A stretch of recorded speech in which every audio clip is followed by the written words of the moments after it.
Donc c'est une école qui, depuis 42 ans, a formé en fait des cohortes d'ingénieurs, et nous en avons actuellement plus de 2900 qui ont été formés. Donc vous voyez, il y a une forte tradition qui est au cœur de l'ENSIE. Cette formation, cette filière du French Engineering a un petit peu, aujourd'hui, elle est bousculée. Dans le sens où elle est reconnue mondialement, le French Engineer est reconnu, et en même temps, les besoins en informatique sont tels que, et l'informatique bouge énormément, depuis des années, c'est un domaine où l'innovation est permanente, et où il y a une grande obsolescence en fait des connaissances.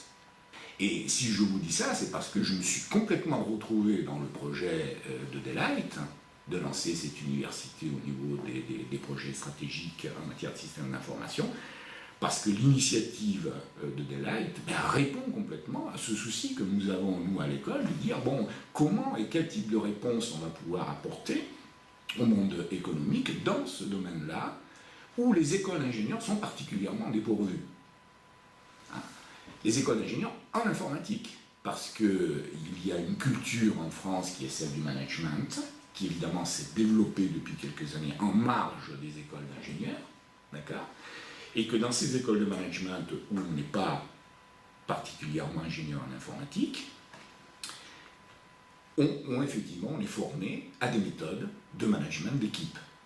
Et là, il y a une dissociation qui s'opère, c'est-à-dire jusqu'où, à un moment donné, on s'en rend bien compte, des distorsions, que ce n'est pas suffisant.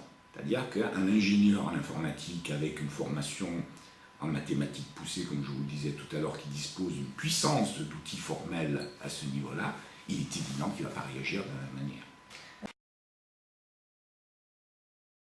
Le but de l'événement, c'est d'abord de jouer, d'abord parce que ça apporte un véritable éclairage à tout cet horizon que nous ne maîtrisons pas, nous ne le couvrons pas, c'est-à-dire qu'il y a une difficulté à avoir véritablement une vraie formation à l'intérieur de cette formation d'ingénieur généraliste. Donc d'abord, ça nous permet effectivement de pouvoir stimuler réellement en équipe, avec Daylight, avec les différents participants et partenaires de cette université, le fait de faire un tour d'horizon quand même et de se faire une idée. Bon, qu'est-ce qu'on maîtrise? On la maîtrise 50%, 70%, 80%. C'est quand même mieux, quand on décide ensuite de donner des formations, de savoir dans quel domaine, à quoi on répond. Est-ce qu'on répond à 10% de la demande? Est-ce qu'on couvre un champ? Jusqu'où on le couvre? Donc ça, c'est déjà la première chose, et ça, c'est déjà une opportunité. C'est quand même un bel événement, parce que c'est une très belle opportunité, et c'est rare, je veux dire, d'avoir ça. Et donc, nous apportons déjà notre soutien, parce que ça correspond à un réel besoin. Le deuxième, c'est que nous